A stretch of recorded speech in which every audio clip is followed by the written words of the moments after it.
talents we have as well is just Pack Mule to double the weight you carry, and I have Lone Wolf, which just gives us more ability points, which we'll use later. And funnily enough, Fast Track is literally the only thing in the game which will make you move faster outside of combat. I also quickly want to mention that we had a donation incentive for the character names, and Datboy and 2B1. So we are playing as those characters. The world famous couple, Datboy and 2B. Yeah. All right, so. Ready on time? 3, 2, 1, go. So this is Divinity Original Sin Enhanced Edition. It is a fantastic game. I highly recommend it. We're going to start out by using Basins. This is the thing that makes us go faster, the only thing in the game. Okay. Oh, we do have autosaves on. That's okay. I'm just going to disable those because they waste time. So before we start, I want to quickly talk about just give a brief overview of how the game is laid out for people who aren't familiar with it. So the game is basically laid out in 4 or 5 different major areas with some sub-areas, and you're supposed to have to complete quests in each area to progress to the next and eventually beat the game. We are not going to be doing any of that. Throughout the entire game, I don't even think we really completed quests technically. And we do like a couple. A couple technically, but not really. If you're wondering how to do that, stay tuned. It's actually pretty cool, and we'll get started with that pretty soon. A lot of this run will be separated from each other. You can see I'm like way over in the tutorial dungeon right now, and Chops is doing something else. I'm over here to get lockpicks to skip this first fight, which I will now send to Chops. I'm going to make my way towards the first town. You can just mash through dialogue in this game, so it's super fast. And we actually went invisible to go past the first intro fight of the game that introduces the major villain, Leandra. But just go invisible and run past, and they just kind of forget about everything and leave, which is kind of funny. There's a bigger tutorial fight here with some orcs and some companions. Once again, you can just go invisible and walk right past. And right now I'm picking up water barrels. So we finished the game at, I think, about level 6, where we kill the final few enemies. It's really, really hard to kill the last few enemies. It's not like Elder Scrolls where they level depending on how high level you are. So what we actually do is we make a really, really heavy chest. And this chest is so heavy that it does thousands of damage and kills enemies. So that is why we are collecting these barrels. Yeah, the combat otherwise is extremely slow because it's turn-based. But we can just kind of not worry about that since we'll have the superior power of the chest full of barrels. The ones we care about are these ones that are water barrels, there's oil barrels, and toxic gas barrels, I think. Those are the heaviest things in the game, so we're going to get a whole bunch of those.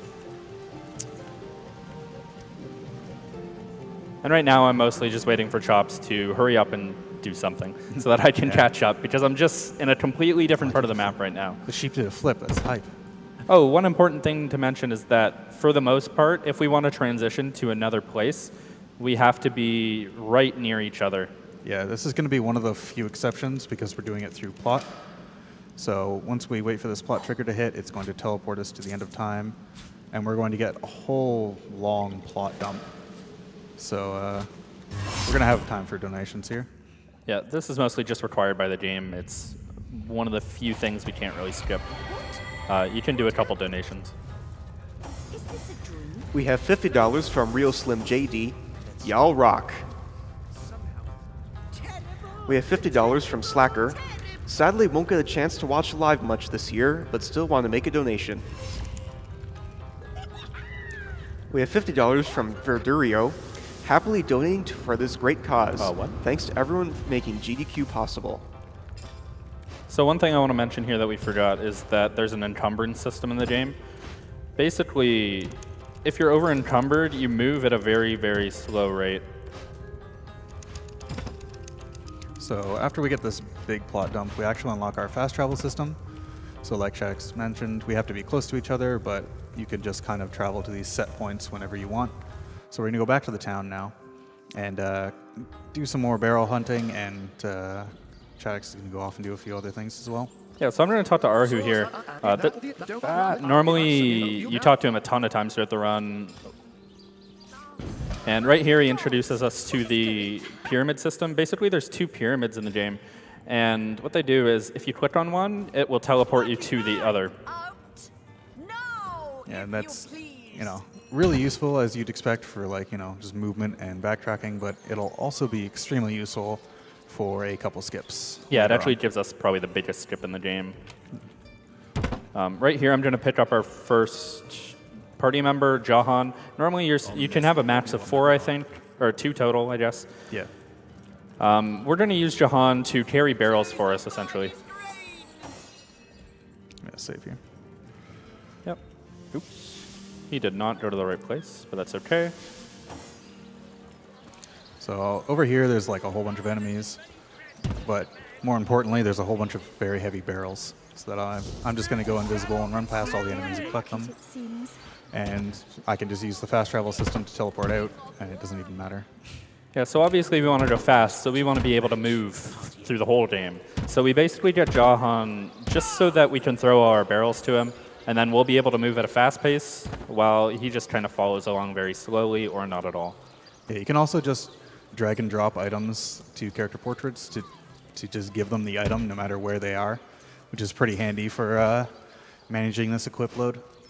Yeah, normally if you can also right-click an item and send it to them, but that makes you stop moving. So dragging and dropping is just a slight optimization on that.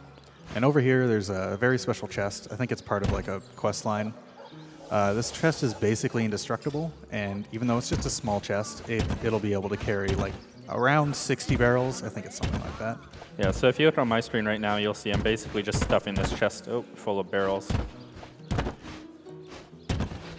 And later on, this will be used to kill, I believe, 2 enemies. 2 of the final required 3 enemies. All right, so we've basically collected everything that really matters in this area, so we're going to move on to the next one. This is a fire-covered area with a bunch of like flaming enemies.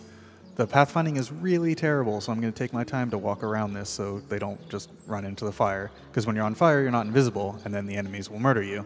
That's not optimal. Yeah, the combat in this is actually turn-based, and a single fight can take upwards of 10 minutes. So we will avoid all fights possible, to the point where we don't actually fight until the very end of the game. Chops can't actually make it far enough for this, so I have to go invisible and continue on. Yeah, luckily we can just kind of, you know, use the teleport pyramids to just teleport to each other and continue on with the invisibility. And up here, you see this waypoint shrine. We're going to be collecting a bunch of these so we can teleport around and make our way to the next area, which we're not actually going to do anything. Yeah. It's just when we enter this area, we unlock another waypoint. So if you haven't played the game before, well, either way, whether you've played this game or not, you're going to be super confused here. We're going to do our best to explain. Basically, we just skipped all of the quests in the first area. Yeah, we have not done a single quest. And now we're going to do a trick called chair warping. Yeah. So the game tracks coordinates. You can see them right under the mini-map. Whenever you teleport somewhere, it'll warp you to the coordinates of wherever that teleport point is. But if you're sitting down in a chair, your coordinates will be locked. So you'll be in the same coordinates, but on a different map. And if we sit in that chair, that just happens to be right beside the exit to this area. Yeah, so what chair warping does is, if you sit in a chair, it saves your coordinates, and then you fast travel to another area, and it just plops you down at that same spot.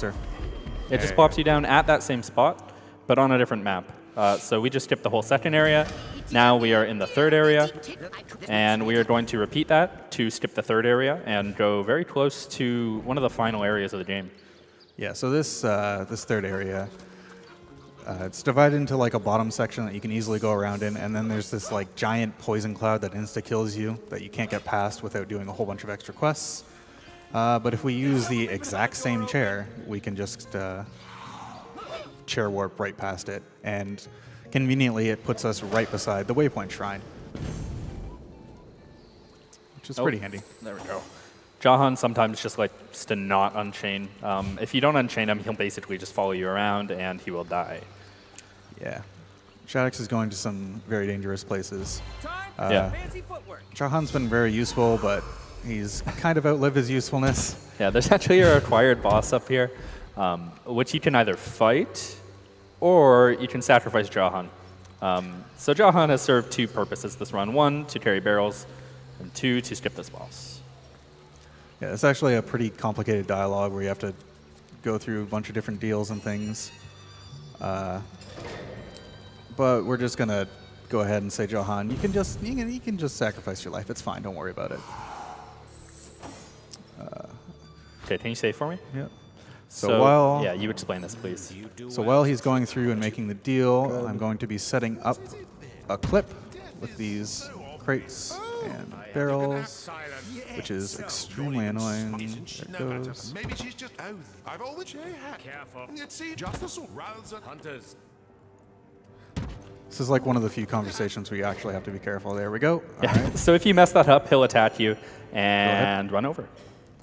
And then now Shaddex is just going to go invisible and teleport to this pyramid, and since the path is blocked, it's just going to push him through this door and completely skips opening up that door, which takes, you know, a whole bunch of puzzling. Scary boss there, but that's okay.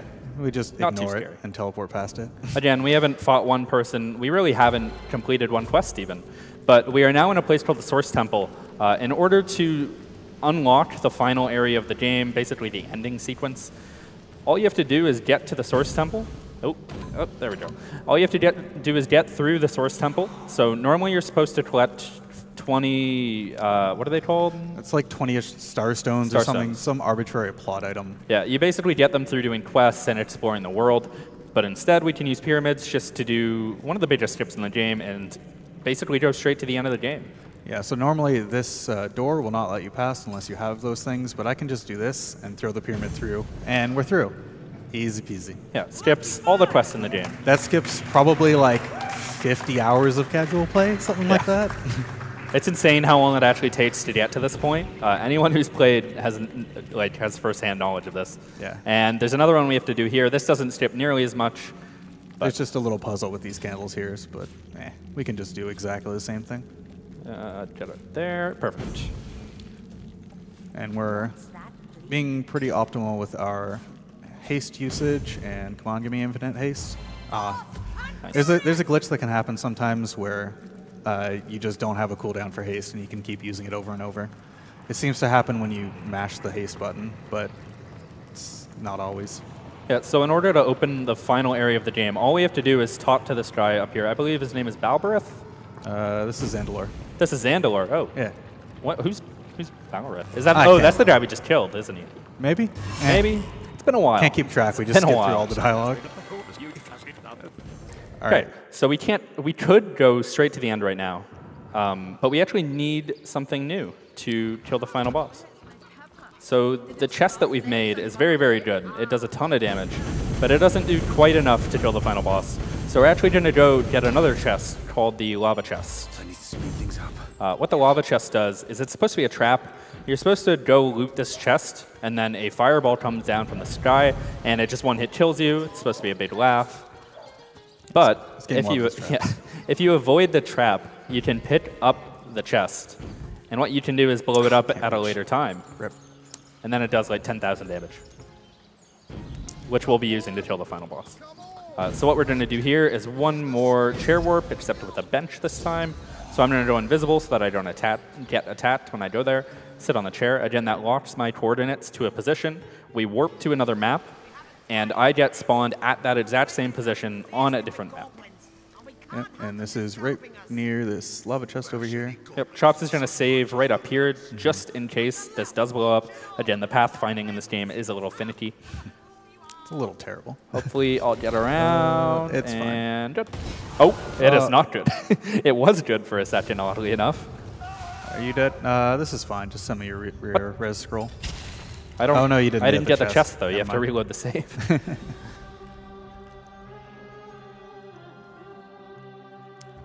So the pathfinding is. I'm not sure why that one didn't work. It Wrong didn't. way. Wrong way. Where am I?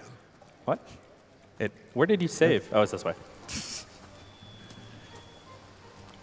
Yeah, it looked like that was good. Usually, if you just go to the left here, it's fine.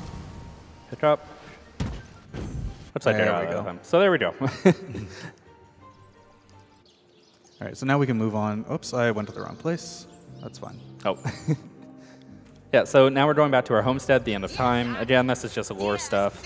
Chops is going to pick up all the barrels that I left here, and I'm going to go basically start the end of the game by talking to Zyzax. Load up this barrel. So this section right here actually is not in the Classic Edition. I guess they decided they needed more story, something like that. lies beyond So now we have to do this section, which takes a few extra minutes. But Yeah, this is just a boring section where like the evil person just taunts you and calls you stupid and lots of mean things because they're bad. It's just a long walking section at first, so you can do a couple donations. yeah, they do some puzzles here, but I obviously know the answers, so go ahead. We have $5 from Hockey. Hey Chops, hey Shaddex, it's Hockey here. Just had to donate to this run of the worst movies in history. Try not to pack chests too lightly. We have $223.10 from TJ09. My friend Becker and I decided to start learning how to speedrun Divinity after seeing it on the SGDQ schedule and learned the route by watching the submission. Just wanted to thank Shaddex and DrTChops for everything.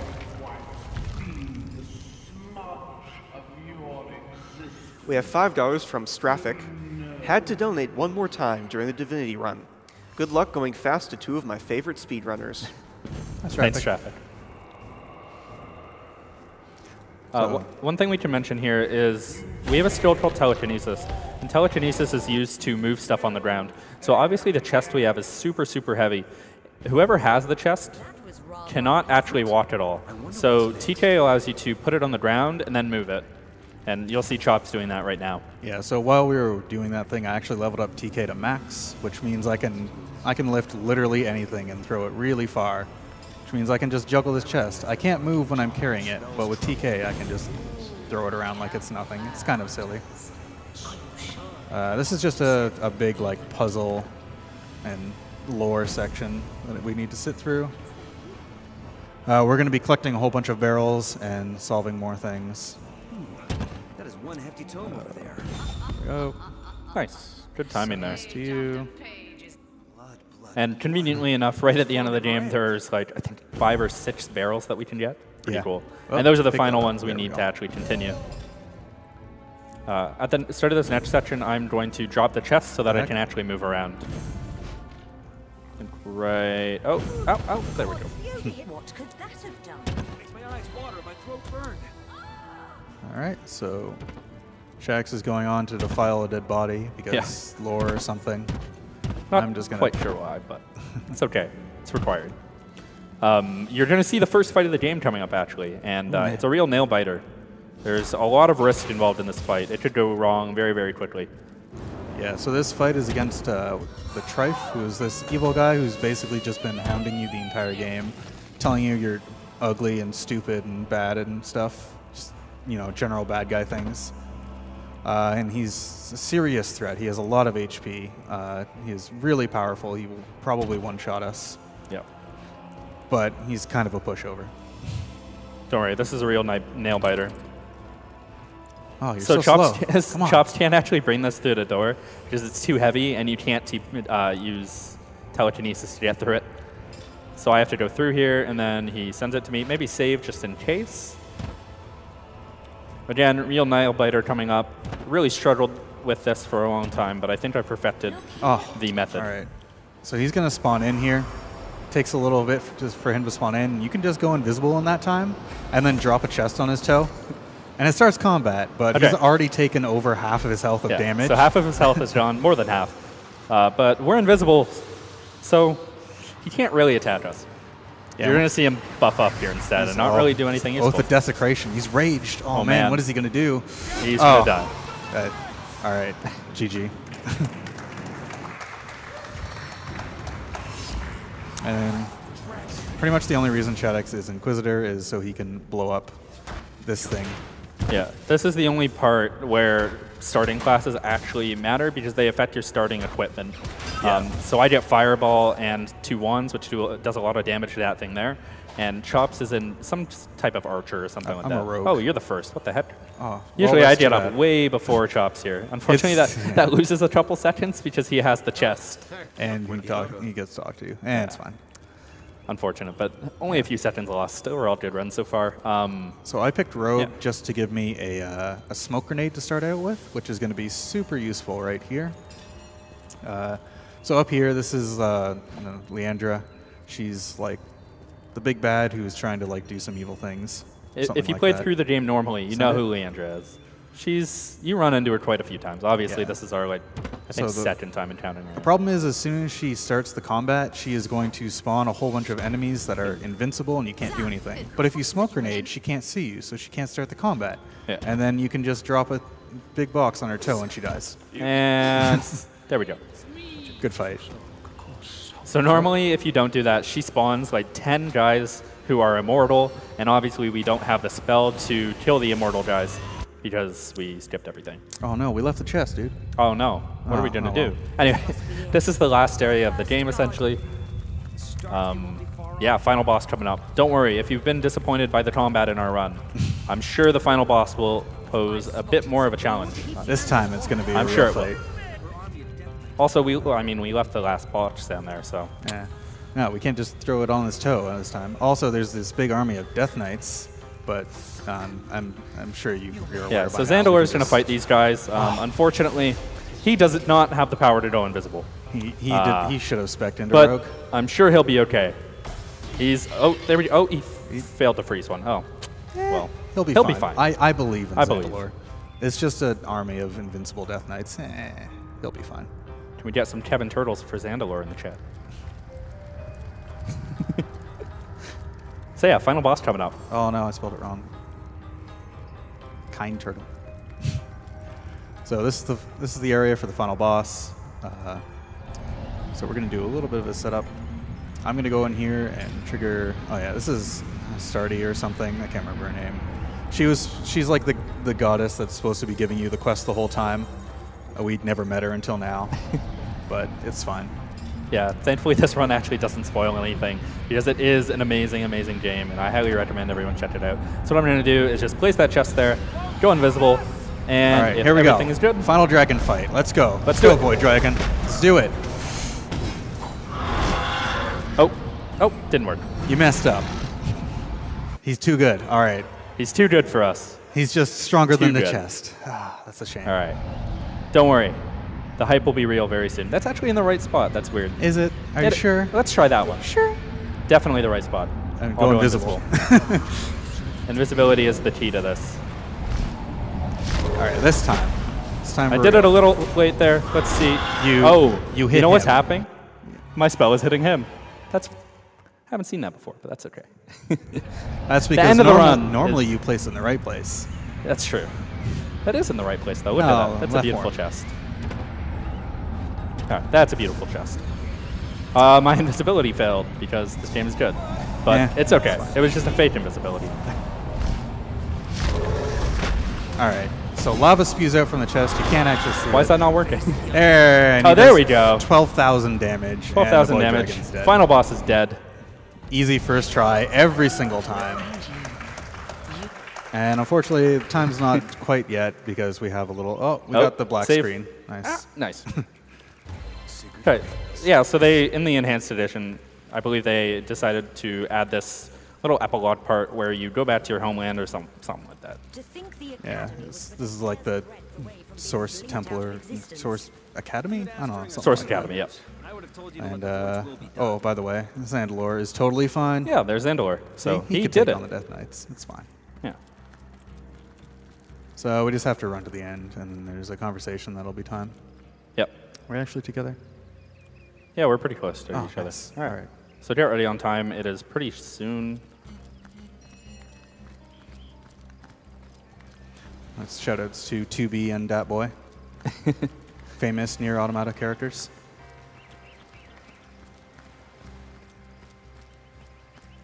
And ready on time. It's pretty soon. One One more more load, conversation one to skip. And Time.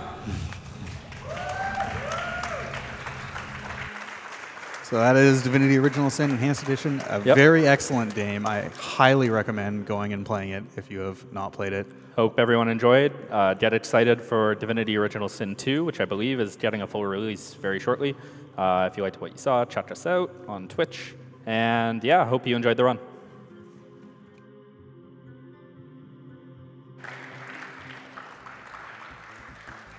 All right, awesome job, Shaddex and DrTChops on that barrel storage simulator. Coming up next, we have a facial expression simulator, Might and Magic 6, The Mandate of Heaven. We are still in the process of getting set up for that, so as we switch over, I'm going to read some of your donations. Before I do that, I would like to let you know that we are receiving all of your donations, even if we don't get to reading every single one of them. We appreciate every donation you send in. We have $15 from Aperture Grills. Hey Shaddex and DrTChops. Thanks for running Shots Fired so well. It was a lot of fun to watch and participate in. We have $10 from Chokovani. Hi guys, congratulations for your work. We love this event. This is the third GDQ I follow with my girlfriend, and the first time we donate. Keep it up. Greetings from Italy. We have $60 from Coster. Greetings from Ireland all. So delighted to see the donations total already over the $500,000 at this early point in the week, and just had to throw another 60 in for such a good cause. Such a crazy good lineup of games this evening. Best of luck to all the runners.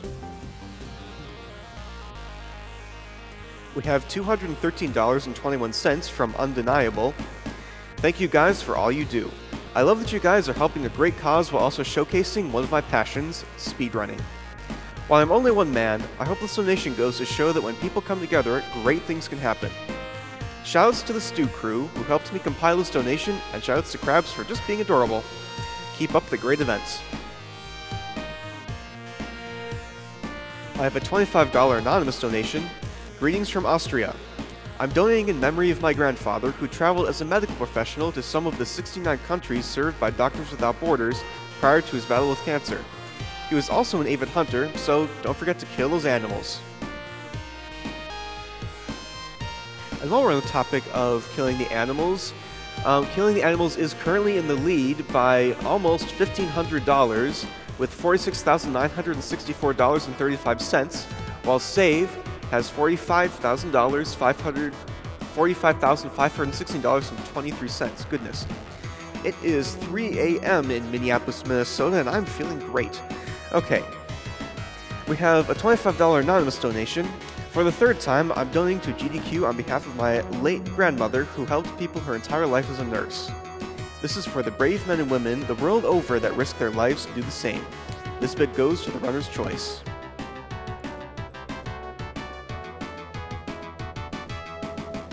I have a $150 anonymous donation. There was no comment on the donation, but we still appreciate it. We have $50 from Fogo102. For all you beautiful people helping, thank you. Whether you are a runner, tech support, host, audience member, or donator, you are all amazing. Keep it up. I have another $150 anonymous donation. Greetings from Canada.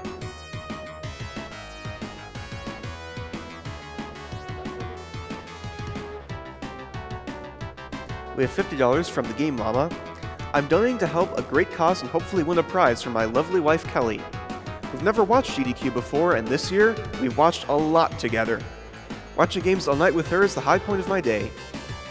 We also both love animals, so you'd better save them.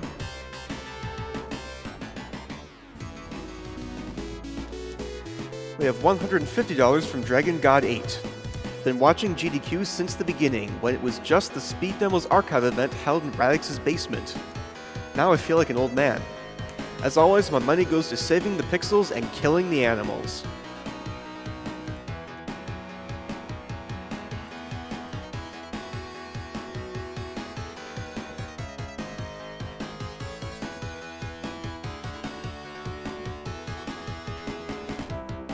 We have $50 from Bobo Blio. There are 2 games in which you can donate a total of $50 to win the Nintendo Switch. Don't forget to donate if you want to be in the running for this excellent prize. And actually, before this event started, I was backstage helping some of our photographers take photos of the prizes, and we have some amazing prizes for this SGDQ. So yeah, definitely get your donations in if you would like to win some of the stuff you've seen so far on the stream. We have $50 from Zeto Viker. Just getting home from a double shift today, and as promised, I'm donating more. Shoutouts to the volunteers and the runners donating their time, which is just as valuable, if not more, than money if you ask me. We still appreciate your donations, Zeto Viker and everyone else. We have $20 from Quarryman. Hi. Second donation of the marathon. Thought I might as well donate during one of my favorite games of all time. I've been a long-time viewer of games done quick, and I hope these great events never go away. As for my donation, put it towards the Shattered Man glitch in Earthbound, because I have absolutely no idea what it is. Keep up the good work. I certainly have no idea what that is either, so let's find out together.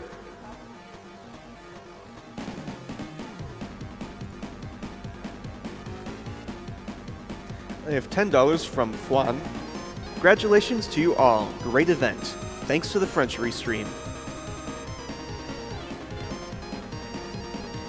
We have $5 from Tanner Lincoln. Longtime donator, first-time viewer. Figured I'd help out the cause. Happy speedrunning.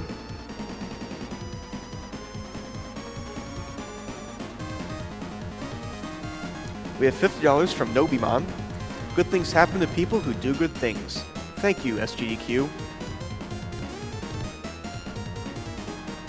And we are ready to go on Might and Magic 6, the Mandate of Heaven, so I'm going to hand over to Captain Clever. Put mine.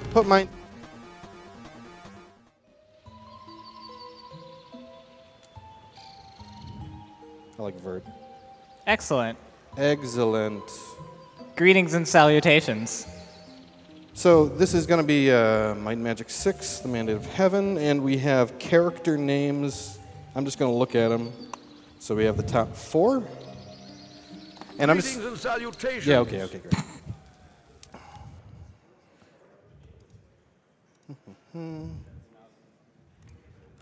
There's going to be a cursor on that screen, so hold on. Sorry, I have to just put this here so I can read them easily. Okay, so I see top 4. We're just going to close, if you don't mind, the character names for this. So you'll see what they are, and we will do our best to mention them when we play. Ooh. And Vanilla Cleric gets to be Goku. there we go. I think that is right. Yeah, okay, that's top 4. Can I get a pronunciation on the third name? Chevro? Chevro sounds about right. Chevro? Looks right to me. So that's where we should start. Yeah, we're ready. Okay. So because this is such a busy run for the runner, I have a dedicated commentator. This is Pro Gaming with Ed. I'm Captain Clever, doing the run. And I guess we can just get started. So I'll give a countdown in 5. So 5, 4, 3, 2, 1, go. Hello and